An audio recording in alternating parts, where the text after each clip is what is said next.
Greetings. We'd like to welcome everybody to our presentation today. Mark Wolf with Emergency Reporting. Good afternoon or good morning, depending on where you're at in the country here. I want to remind you during the presentation, if you have any questions, you do have on your control panel for the GoToWebinar a chat or questions window that you can post a question. I will try to respond to those as we go out through the presentation today. We're going to be talking about making a switch from paper records to electronic records this afternoon. I've been asked to do this by our marketing department, Andrea, and I see Andrea out in our audience. So hello to you, and we're going to go ahead and get started. Again, my name is Mark Wolf. I'm a regional trainer for emergency reporting. I retired after a 39-year career in the fire service. Most of that time was as a career firefighter, 35 years of that. I'm a retired fire chief out of the city of Greenville, Ohio. My department became an ER customer in 2012, and I worked daily in the program until I retired in 2016. Been a full-time emergency reporting trainer since then. So what we're going to be reviewing today, the benefits of a records management system, some of the steps you need to take to make that switch, a little discussion about what is record keeping versus records management. We'll talk about compliance. We'll review some of the ER modules, not all of them, but most of them. And then we're going to do a little live demo on our data to show you how we can help. So some of the benefits of using a records management system versus paper records. And one thing I want to point out before we get into that a little bit is that, we hear this pretty constantly from our folks within the agencies that we're firefighters. That's the fire chief's job. In reality, everybody has a part to play. And the fact is that everyone is a data manager, whether it's inputting data or bringing data out of the system to tell your story. A benefit additionally would be the efficiency with data input and output. We can demonstrate that will save a lot of time, especially I feel from the fire chief's perspective on the output side of the data. We like to talk about the fact that if you put good data in, that you're going to be able to get good data out. And with pulling the data out of the system or any records management system is basically telling your story, whether it's an annual report that you need to present to your city council, township trustees, board of directors, or that you publish for your public to consume. Maybe you're needing to document the needs for a fire safety campaign. We can certainly help you with that type of information. Let's move down to funding. Telling your story with funding is very, very difficult. You get into these budget battles, and the question is, who will win those battles? And the typical answer is for those agencies that can tell the best story with the best data. And with that data, you can justify staffing, stations, new apparatus, and all the other things that administrators do to basically prove your worth in the services that you are providing for your organization and your community. Incident trends. One of the things that we like to look at is, do we have a problem, and what is it? What types of incidents are we going to? How much time are we spending on those kind of incidents? And to really focus us in our prevention efforts and other factors that we work with within our community. We're talking about telling that story with data, and we want to make sure that we have data-driven decisions. When we talk to our city council, for example, we can talk to them for hours and hours and hours, but until we provide hard data for them, that we may not be able to tell that story as well as we could otherwise. So the data-driven decisions is a huge part of our story. Maybe you have compliance issues that you need to look at, and we'll talk about these a little bit later with ISO, should be a term familiar to most of us, the NFPA, local, state, laws and codes that you may have, and I've certainly got a couple here in Ohio where I am that we that dealt with, or perhaps you're involved in accreditation, becoming an accredited agency through CPSI, the Center for Public Safety Excellence, through the Commission on Fire Accreditation International. So making the switch, what do we need to do that? You can see on the left side, there's a stack of paper. So we've got paper records, and we need to go to electronic records to improve our services efficiency and our data output. One thing we want to talk about is that we want to prioritize what we're doing here. And I see this quite often, actually, with agencies that don't spend the time to determine what's the most important thing to start with. Usually we'll see if somebody does prioritize things that they want to start with incident reporting to make that switch from paper to electronic. Then other regulatory issues come into play, whether it's fire safety inspections, training, maybe maintenance is a higher priority for you to stop in and get with first. You want to look at those items that you're prioritizing, determine a timeline. With that timeline, you want to be reasonable with it and establish a cutover date, and you may want to phase that in over a period of time. One of the things that I like to mention often when I'm out training a department in the new system is that typically this transition won't happen overnight. It's going to take a little bit of time. We've got quite a bit of things that you can do electronically versus paper.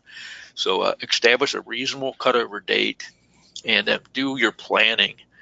That, again, that transition won't happen overnight.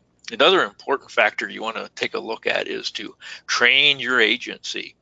Although the software for emergency reporting is pretty intuitive, you will need to train your folks on how it operates. It usually doesn't take a lot of time, but we found that the successful agencies in making that transition are the ones that plan, prioritize, train their folks what they need to do and how to do it, and they'll have a better success rate. So what do we do if we're talking about these old paper records? We've all got the fire marshal's office or another office that looks kind of like the picture we have here. We've got multiple file cabinet drawers, stacks of folders, boxes, and so forth out there. What I like to start with is, what are we doing here? Are we just keeping these records, or are we managing them somehow? Most often we are just making the records, whether it be a truck check, an inspection report, and we have a place to put it in a file cabinet someplace, maybe even just a storage box. The most difficult thing that we come across in that type of situation is data retrieval. It's very, very time consuming to go look for the records. First of all, are they all in the same place, or are they organized somehow? And then actually pulling data off of it if we need a specific piece of data, such as how many violations did we uncover when we were doing our fire safety inspections. That can be extremely time consuming, going through pages and pages of records. So what we're going to do with these records then? Catalog them? Are we going to store them? Multiple file cabinets? We're going to put them into some type of storage system. In my old fire station I worked at, we had an attic, and we had box after box at one particular time of paper records for truck checks, daily logs, incident reports, and so forth. If we needed anything out of that, we were hoping that the particular box had dates put on them and what was in the box, so we could find them if we needed to. Another item that you may want to consider in making the switch is to enter previous records into your records management system. So for the year 2019, if we want to make good decisions based on data, we may need to go back and put some data in over the past 1 or 2 years just to be able to pull it out of an efficient system. Again, let's just talk about that record keeping versus record management. Are we just keeping the records, and why are we keeping them? Some of them are fairly obvious to us. Some of them may not be so obvious. With record management, the things that we talk about is that we have an efficient and systematic control of the creation, the distribution, the use, the maintenance, and the disposition of all that recorded information. And we maintain that as evidence of our business activities and our transactions. the proof of what we're doing out there, whether it be proving that we did our ladder testing and other items that we may do in our maintenance system. And data retrieval ensures that your organization has the records when they need them. Efficiency, again, I talked about that briefly before. I know many chiefs out there ask at the last minute, give me these records, chief, and get them to me by tonight's city council meeting or my board of directors meeting. If you have efficient data retrieval, you can pull those reports efficiently with accurate data, and the presentation is everything. I like to mention that, we can talk all day long. The proof is really in that story you're telling. We want to paint the picture with the data, and that data is hard to argue with. One story I have about this particular report you're seeing on the screen right now, which is our 553 report. That's the number of the report, by the way. A department I was working with on an on-site training, they had 3 different personnel in their department that were responsible for different aspects of pulling data for a report like this. And it would take them at times, depending on their call load, up to 8 hours each to pull all the data, going through all their records to produce a report very, very similar to this for their city council. As we were having that discussion in the classroom at their department, we said, oh yeah, hey, we have a report very similar to what you're looking at there. It's our 553 report. Let's take a look at it. And from the time it took us to log in to actually pull that data for that department was less than 1 minute. So it proved that we were being efficient. We were providing a good story with this and documenting this by hard data, not just little stories that we may tell. The picture is worth 1,000 words when you're providing a document like this to your city council or board of directors. Give me another example. There's truck checks. We're out there performing our truck checks. I've seen it from every edge of the spectrum here, from absolutely no records whatsoever. We're doing the truck checks, but we're not recording them down. One of the things with that we always talk about in my department was if we don't write it down, that means we didn't do it, whether it's in an incident narrative or a simple fact that we're doing our truck and equipment checks. If we don't record it and what we did, then it pretty much didn't happen. We may use some paper forms for these, and I see this quite often, forms similar to these that we're putting up on the screen here. Just a very simple checklist, a few items that we take a look at and note on the report. We initial off on it, and then we get done with them. We put them in a box. If we need them, we have to go look for them. I've even seen forms similar to this that were made out of paper with acetate covering on them, and they used a grease pencil, and then they erased them every week. So they really didn't have long-term storage of their truck check records in that particular department. And what it would come back to is if they needed to pull data out of that, to find out, when something was done, who did it, what they did, and basically compile some stats. It was pretty difficult, especially for that department that erased everything, and pretty time consuming to get that. Again, this data retrieval from a good records management system will allow you to make very quick data-driven decisions because that data is instantly retrievable by you. With compliance, let's talk about a few things that you may need to be compliant with out there. Local ordinances, for example, that you may need to be compliant with. State laws, Freedom from Information Act and Public Records Request. One thing I like to mention with this all the time is, are there sanctions for non-compliance with this in your state or area? If you do not provide the records that are being asked for in a quick and efficient way, can you be sanctioned against? You may hear about grant applications. Most of the grant applications we're seeing nowadays, we would need to prove that we're making our NIFR submittals to our state and up to the U.S. Fire Administrations to qualify for various grants. The ISO, Public Protection Classification, if we are coming in for a survey, do you have the records quickly and easily accessible to you to smoothly go through that classification survey. We do have on our marketing site, if you want to take a look at it, a blog from the Beaver Lake Fire Department, which is in Rogers, Arkansas, on how they use emergency reporting to help them improve their ISO score. And it's a pretty interesting article on how they achieve that. You may need to prove compliance with OSHA. Perhaps it may be to do with training and equipment safety. Workers' compensation. One of the things we have here in Ohio that I'm very familiar with is through our State Bureau of Workers' Compensation.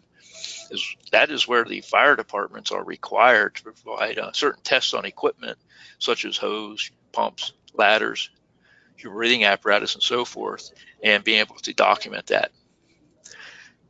Maybe you've been involved in a lawsuit, or you have one coming in that you need to provide data for, whether it may be from an accident, maybe a vehicle accident, personnel issue, revolve around injuries, or unfortunately a death, and those things do happen.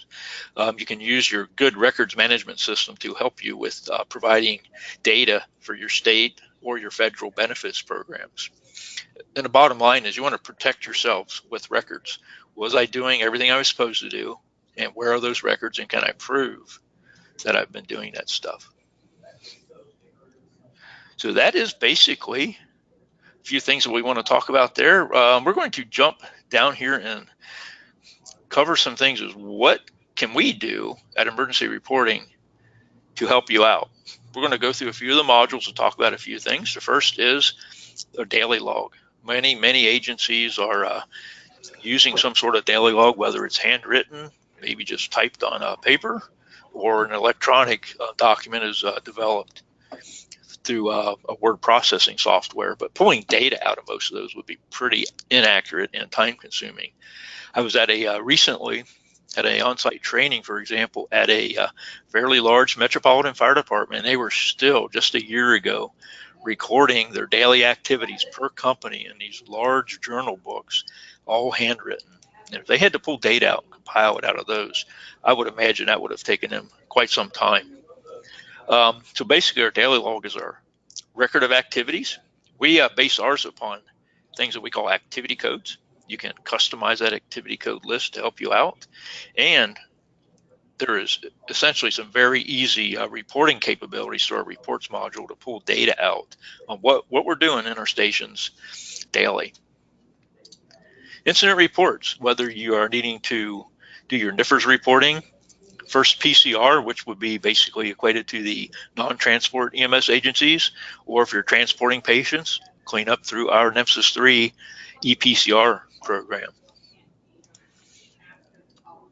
Our maintenance module. This is my area of expertise. As I was for many years as a captain in my department, responsible for all the maintenance on basically all the apparatus and any of the equipment that went on the apparatus to ensure it was all ready for us. That can include preventative maintenance, repairs, fuel, the use and cost of the fuel, inspections with our apparatus and equipment. You know, we do our routine, maybe it's a daily, weekly, or monthly truck checks and inspections and equipment inspections. It's maybe recording our NFPA tests, whether it's our annual pump test, ladder testing, hose testing, and our breathing apparatus testing. We can note, for example, that we cleaned our PPE. That's becoming more and more prevalent now with our higher awareness of the cancers and the contamination, what it does to us in the fire service. So we want to be able to document that contamination reduction through keeping good, accurate records so that we can prove that we did what we were supposed to do. And another area is our cylinder hydro testing from all of our air and oxygen cylinders. Let's move on and talk about personnel records and how electronic records management can help you with that. Training, certifications, and licenses.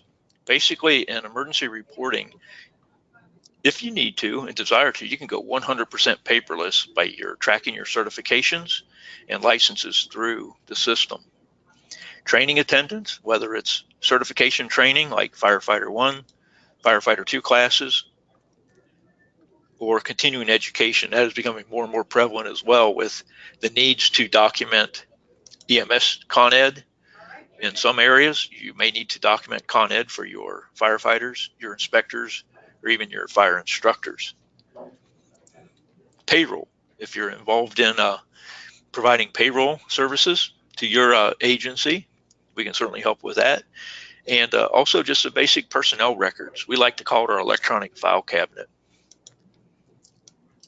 Let's move on to fire prevention and have a few discussions about this. Our fire safety inspections.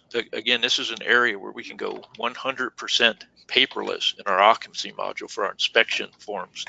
Recently on an on-site training that I participated in, we had a discussion with their prevention staff that they actually saved enough money from not having to buy those 3-part carbonless forms that they were using, that they actually pay for the entire system subscription price through the savings of not having to purchase those forms, which is pretty exciting for me to hear.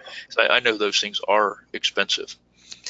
We can take care of plan review records, permits. So if you're issuing permits for hot work, pardon me, fireworks, other permitting processes in your department, we can handle that. Pre-planning activities. We can take in our actions tab, take received reports that we get from contractors, from a sprinkler test, maybe tier 2 reports, those types of items that we can store those electronically. And with our Vision product, you can perform a risk assessment of the different buildings in your jurisdiction. In our hydrants module, we can maintain records for the maintenance and repairs of hydrants. We can maintain our records of flow testing when we need to do that. That's an area where the ISO, when they come in to do their grading survey, will ask you for. And maintain good, accurate records on locations of the fire hydrants. We got an exciting new feature that's just deployed not too long ago that we're going to show you in just a bit here on how you can geolocate them with a mobile device. And it works very, very quick and painlessly. We're going to finish this up with department activities, other things that you may do within your agency, depending on the makeup of it. We do have very, very many volunteer agencies that need to track when their personnel attend business meetings, other activities in the community they're doing, like parades and ceremonies, fundraising, work details at their own station, perhaps fire prevention activities. And there's a note here about LOSAP, Length of Service Awards Program. Recently, we implemented a ability to track that for you, and it's been working very, very successfully for folks that have a LOSAP program. So that is basically all my slides. And now we're going to go into the demonstration portion of the program and show how ER can help you.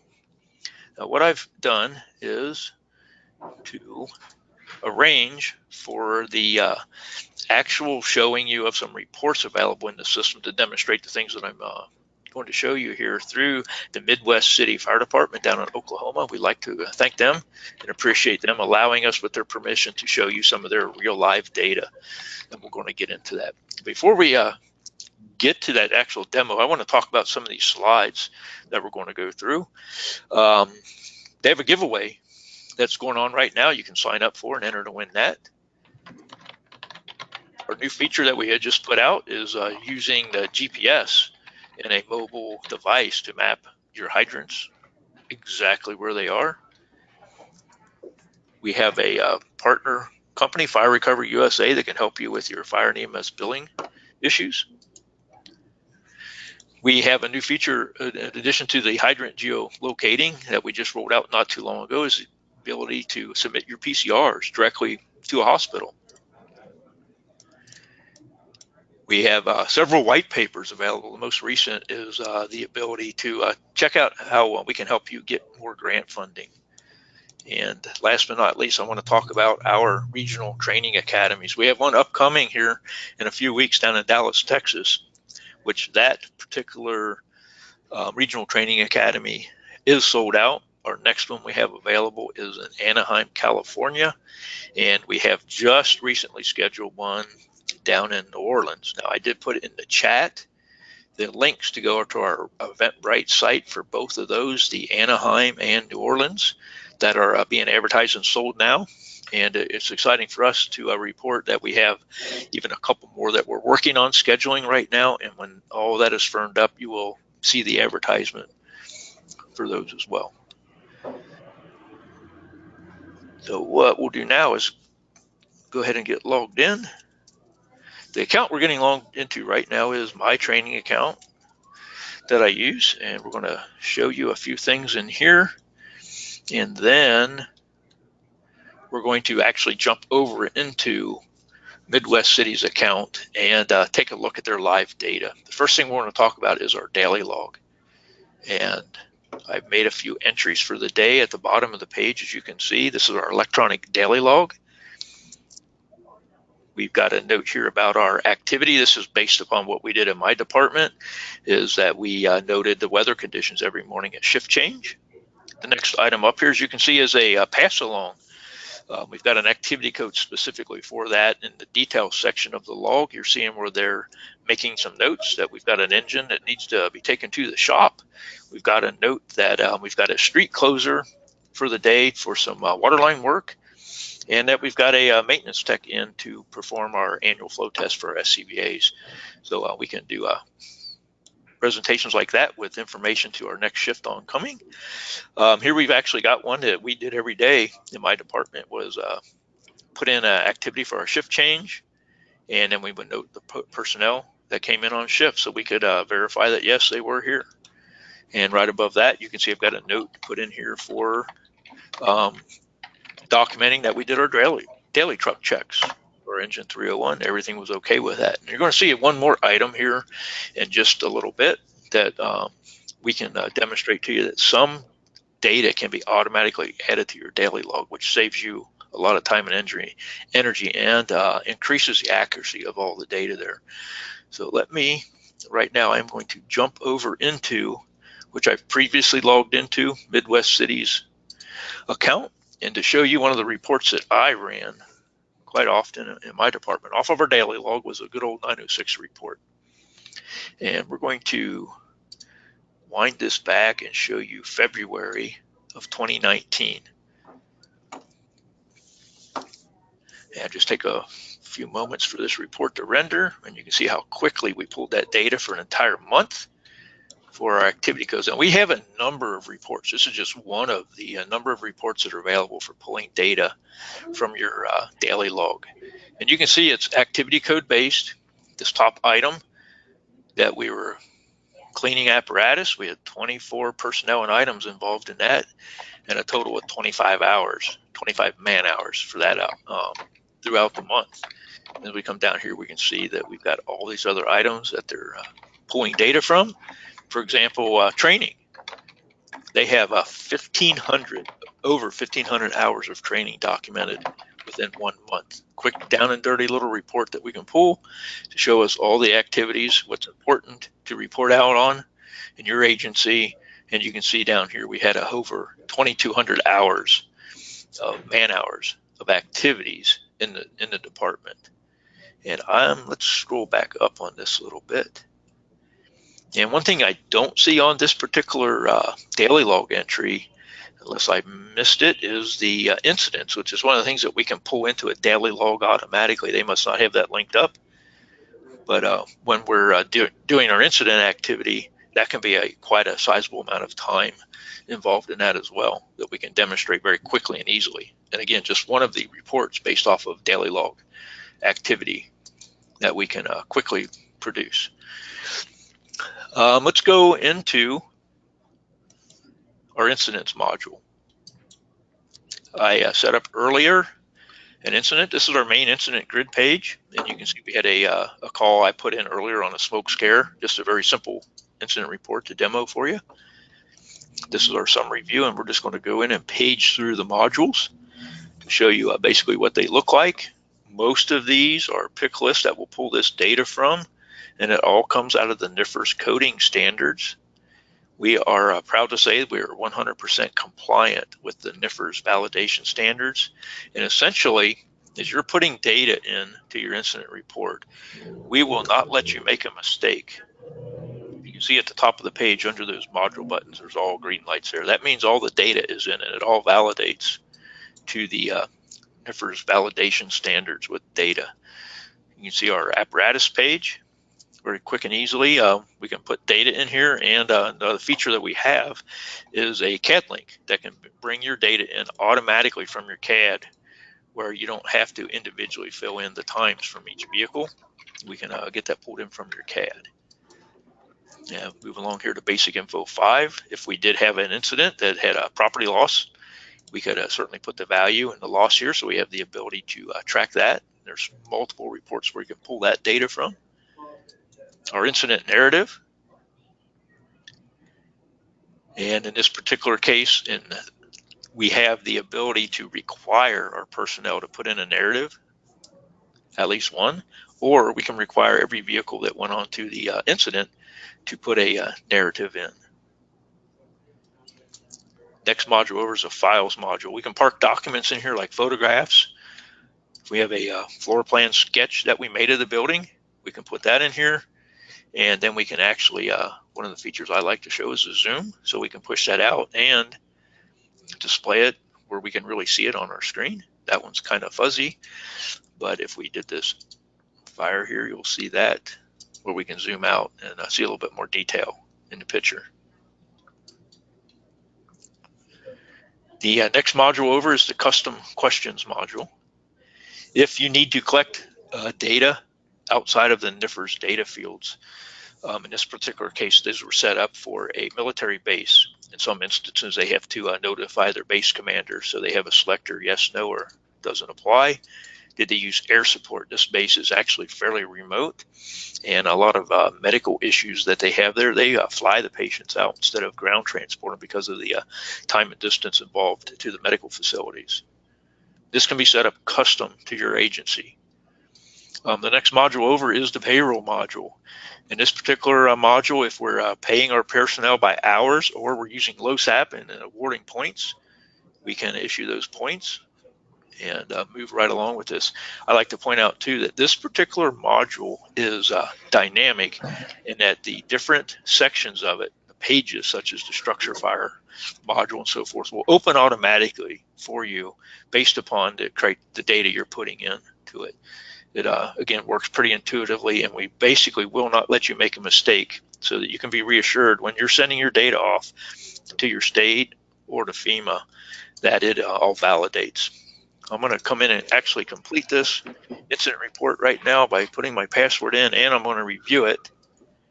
And when I do this, what you'll see, if I go back out here to my daily log, one of the nice features we have with this is for every vehicle that went on this call, we'll have a daily log entry right here. So I can see my ladder apparatus, a couple pumpers that were on the call, and my battalion chief. And this happens automatically, so I don't have to do a lot of data input in two different places to do that. So what we're going to do then is go over to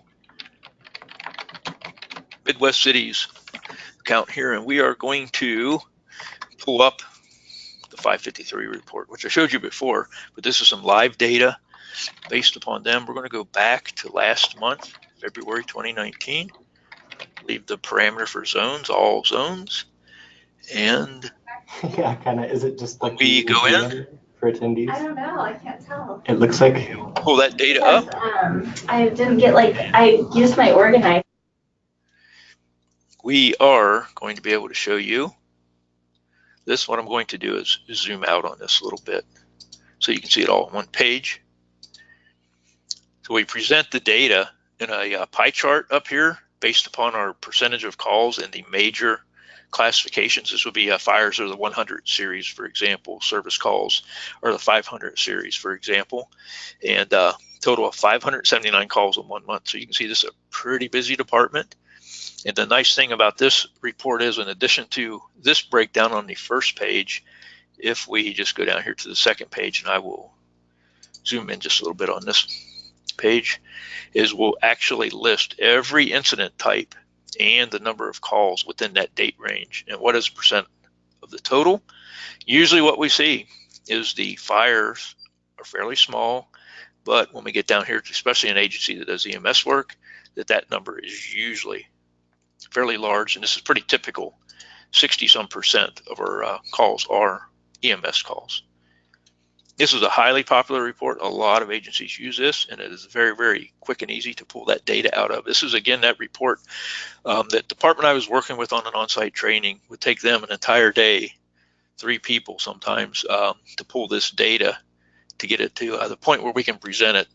As you can see here, this took literally just a few seconds to pull that data.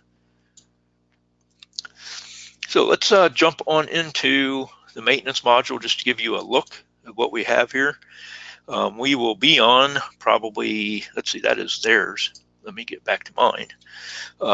In the maintenance module, on our apparatus page, I'm not going to put any data in here currently, but all of our vehicles will be listed here if we need to put in a maintenance records, whether it's preventive maintenance or repair, or even a simple operation of adding fuel to the vehicle.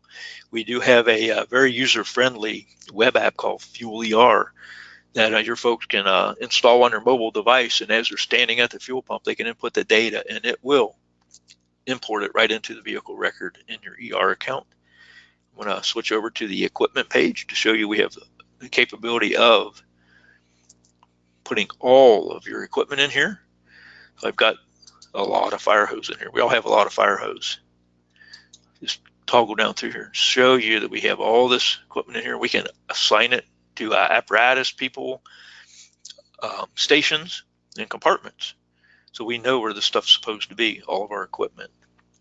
Another feature I'd want to show you in a very, very quick little demo is our truck check feature.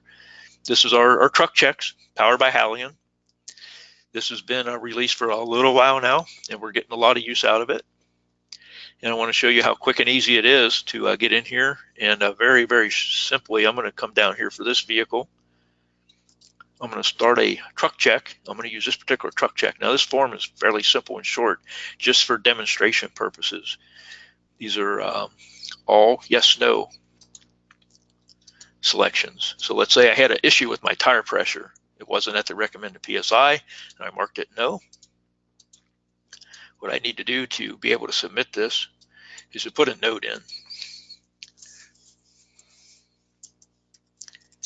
such as front right tire low, added error. No question of what we did with that.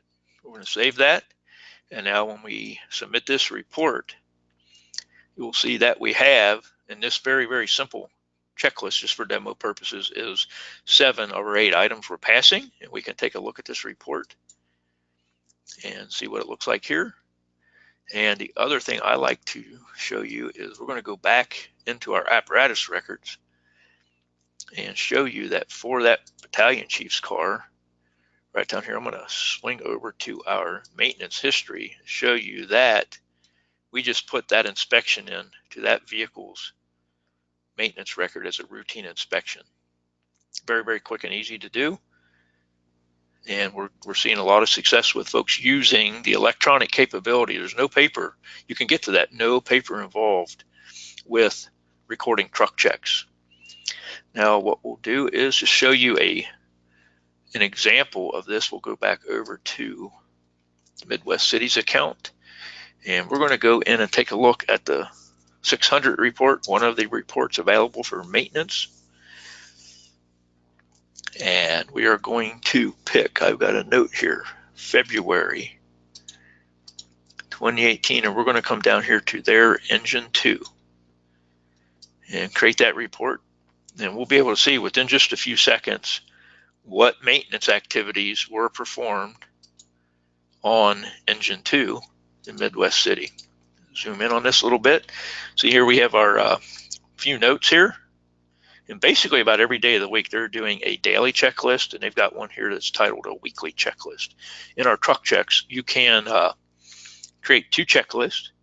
There's a limitation on the items, but as you can see, they're doing this basically every day. It looks like they may have missed a couple days here, but overall, everything's recorded here. They can see who did it, and our notes that we may put in there. And down here, you can see that we had a minor repair. They had a rotator light that was out, and I'm assuming that that was fixed as well. So that is just an example of one of the reports off of our truck check data if we need to prove what we're doing out there. We are going to jump back over into my training account and go to our training module. And I am going to go fairly quick, but I am going to add a class.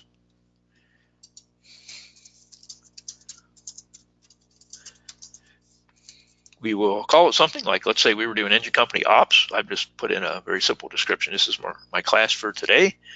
And today is the 19th. And let's say this class was at 9 o'clock this morning. I have different options here where I can put them in from a template, or I can even schedule multiple classes of the same type out.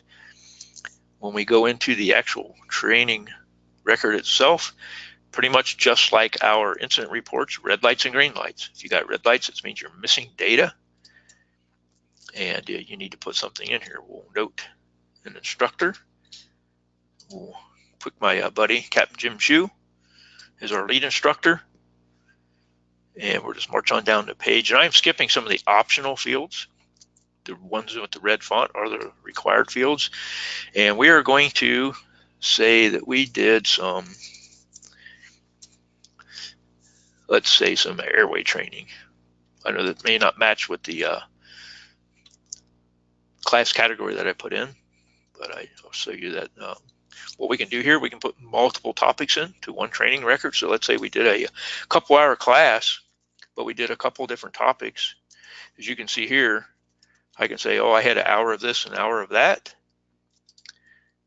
Select my eval method, and I would put my other data in as appropriate. We do have a place to put a narrative in for your training. If you need to put some notes in, a place to park files. This is a pretty nice feature where we can add a specific file. So let's say you have a PowerPoint presentation for that training, or a written out lesson plan that you have documented, you want to put it into the record. This is where you would do that. You can actually put URLs in here. So if you want to point your personnel for this training session or your instructor to a specific website where they want to view a video, for instance, you can do that. We can also add task sheets. So if you have task sheets within your agency that you use, like this engine company drill from my old department, we can put that in and have it accessible right within the training record. Selecting the people in the training is pretty quick and easy. We're going to add agency personnel, and we're going to say in this particular day, our C shift was at the training. We're just going to select a few people at the top of the list here and add them to the training record. One more step will fill their hours. And then we will go into authorize the training session with our password. I'm going to complete and review in one step here to save a bit of time. And you can see now we've got the complete training record in here. It takes just a few moments to get that done, to have extremely accurate training records for your folks, especially for these departments and these areas that you have the need to document your Con Ed, like we do here in Ohio. So you can see that class was reviewed, and that's basically our training grid and the ease of putting a training report in.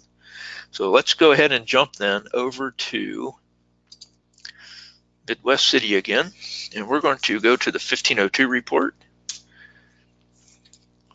And with this particular report, we are going to look in February. Leave all the parameters as they are there. And when we pull this report up, we'll zoom in a bit. You can see for this particular report, we're going to display every individual, since we didn't filter out any one person, their name, what classes they were in based on their class category, training code category, and the training code. This report was recently updated, and when they completed it, and how many hours they had for that. So it's a very, very useful report for pulling training data. And you look at the top of the page here, for their department, it was a total of 22 pages of records that we can pull very, very simply. So that is our example of a good report for training. One other feature I like to point out when we're talking about training is, I'm going to jump back to the home page. We have a very, very efficient system of tracking personnel certifications. Let me switch back to my training account here, and we will show you that At the admin level, we can see everybody's certification records on our homepage.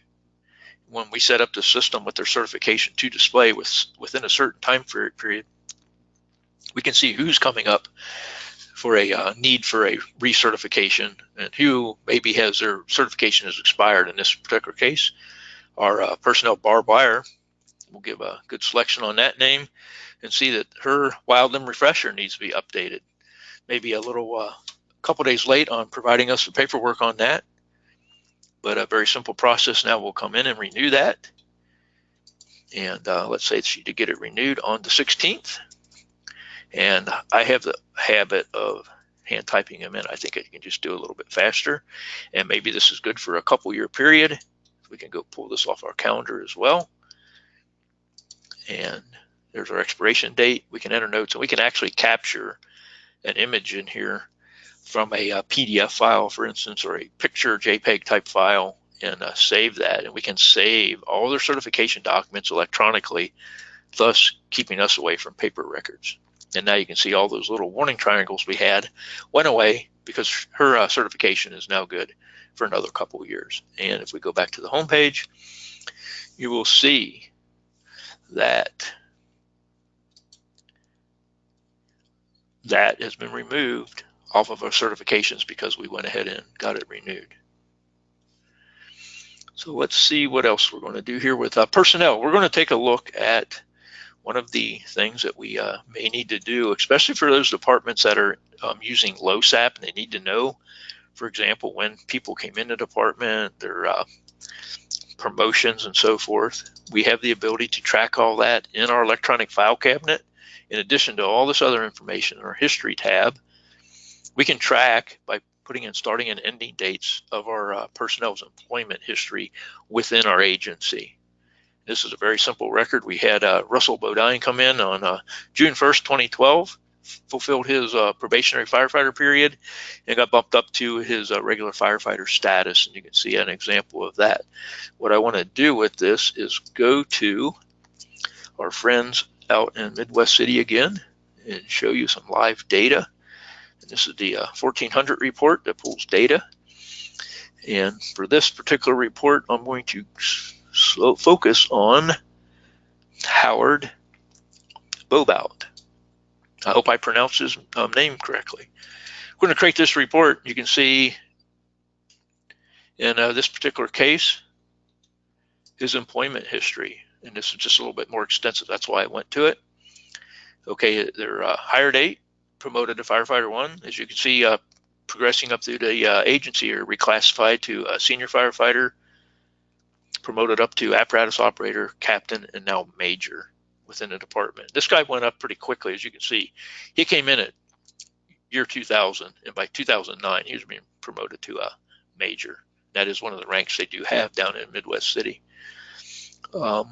Let's see here. Where we're going to go now is back over to the training account and show you a little bit of our occupancy module. Another area that I've worked in extensively. I have a very, very extensive background in code enforcement. And we're actually going to look at this occupancy ID number 207, our St. Clair Memorial Hall. This is a real building here, built back in, I believe, 1912 or so. You can see on the info tab, scroll down here a bit, that we have all the basic type of information, where it is, what it is.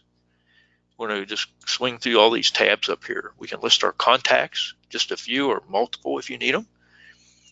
On our inspections tab, you can see that as we're progressing through making our inspections of the building, we're tracking these all electronically. This is another area where you can go 100% paperless in our records management system. And I'm going to give you an example that you can look at electronically in this report. I'm going to print this, or we can actually email it directly to them. And this is what that inspection report looks like. This is a very, very simple demonstration inspection report. As we know from actually doing these in the field, those can be short, or they can be kind of long too, depending on the particular facility. Pre-plans. We can capture a lot of pre-plan data in here. All kinds of information on your building, calculate the needed fire flow, note where all the important features of the building are for fire safety for our personnel that we need to efficiently operate at the building. And we can also capture down here at the bottom, I want to point out chemicals. If it's on the Cameo chemical inventory list, we can put it into that building and note how much and where it is in the particular building, so our folks know what's in there. We can note fire protection systems. Now at the top of this, you'll be able to see that we have the 10 closest fire hydrants are listed here, and these are all by the latitude, longitude data, and that's where that new feature we have for fire hydrants will come in real handy for you.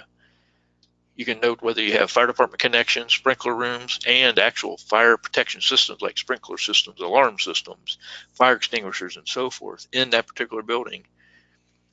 I want to also point out to you with the pre-planning information from pre-fire plans tab and the fire protection system. I'm going to go back out to our grid and show you that we have the capability to print this electronically, and if we need to, we can put it on paper.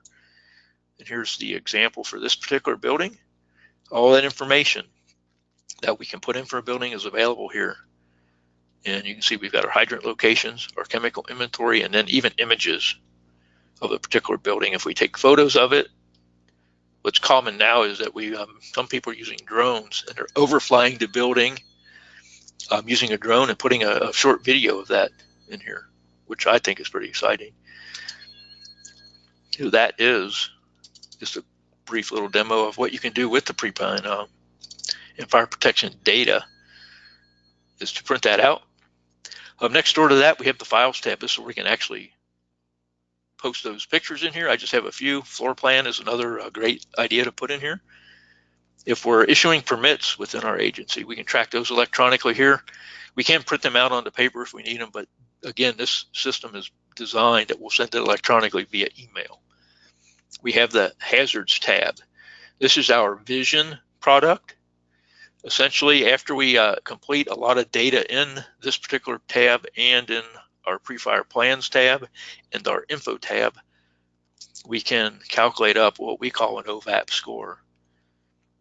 It's the Oxney Vulnerability Assessment Profile Score, and you can see this building comes out as a 39.2, which would indicate its relative risk within your community.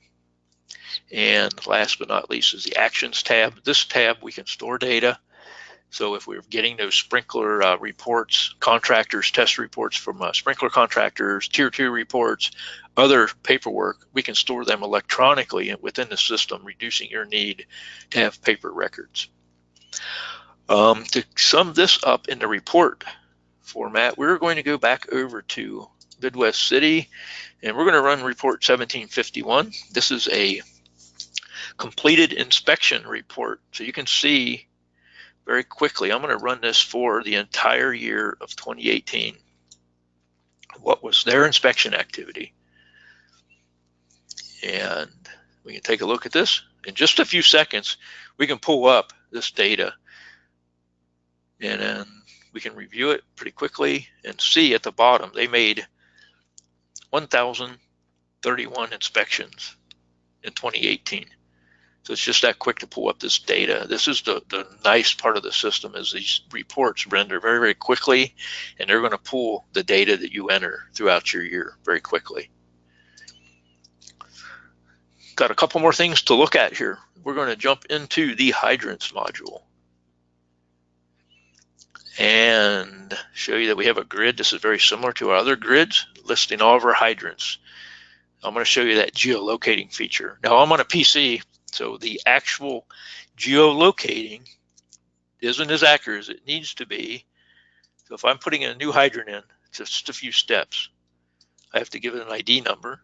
I don't have to, but it's a good practice to. And I can put in my location description. Now to bring in my actual location, all I need to do is click that link with my GPS enabled mobile device. It will position it to the correct latitude and longitude. I'll have an option of several addresses that I can pull from. And when I save that, you can see it puts that information in, and that just takes a very, very few seconds. Finish my data down here, and then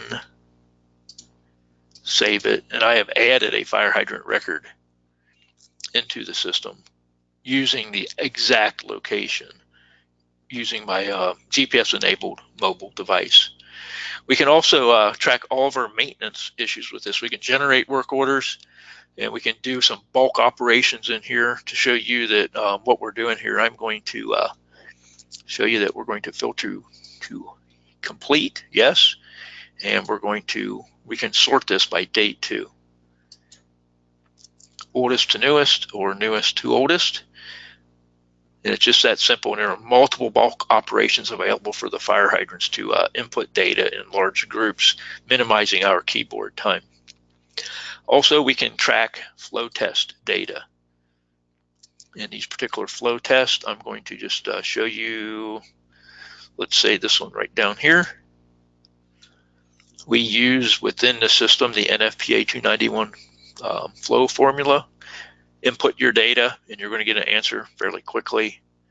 In this particular case, this hydrant calculated flow is 1,123 gallons per minute. It's just very, very simple to do that very, very quickly. Got a couple more things to look at. First, we're going to go to Midwest City's account again, and we're going to look at the 1516 report for them. This is a hydrant list with maintenance history, and we're going to look at the year 2018. And the thing I want to show you what this report is when it renders out here in just a few seconds.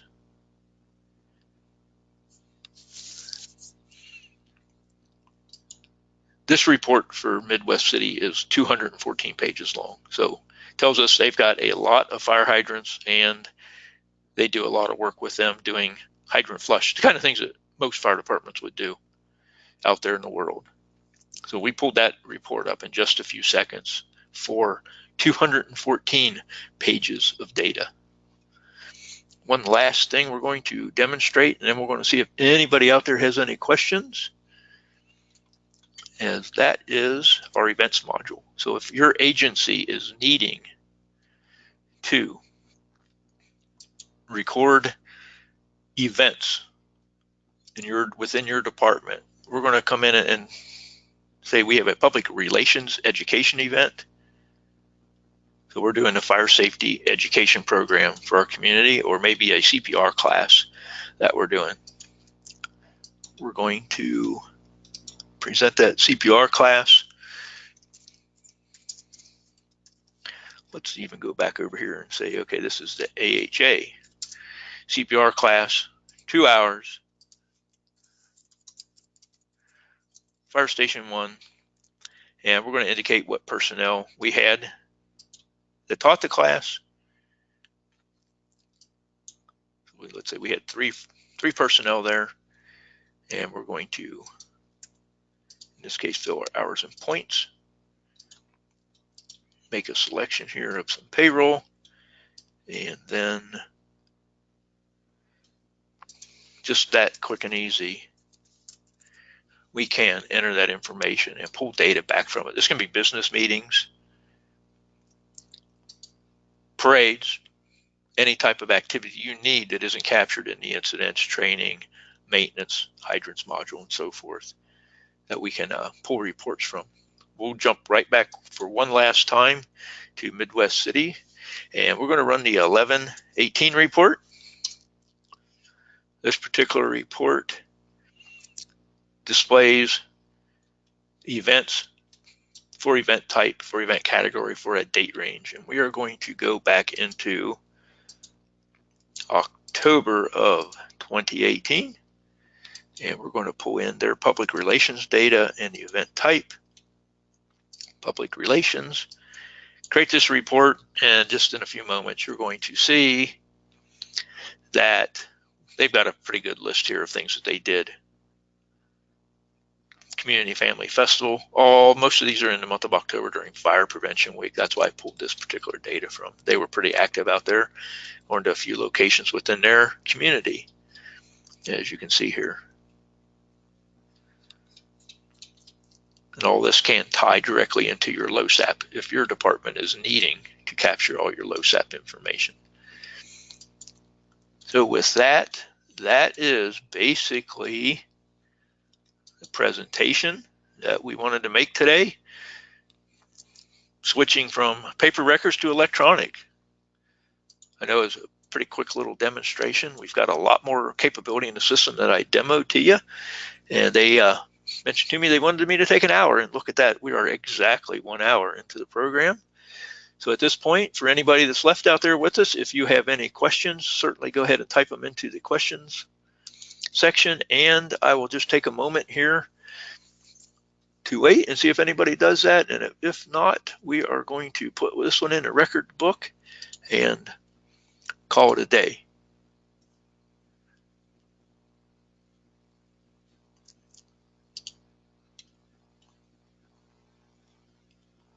And I do not see any questions coming in. So either I bored you to death or did a good enough demonstration that you don't have any questions. So thanks for attending, and perhaps someday we'll cross paths with an on-site training or your attendance at a regional training academy. Have a good day.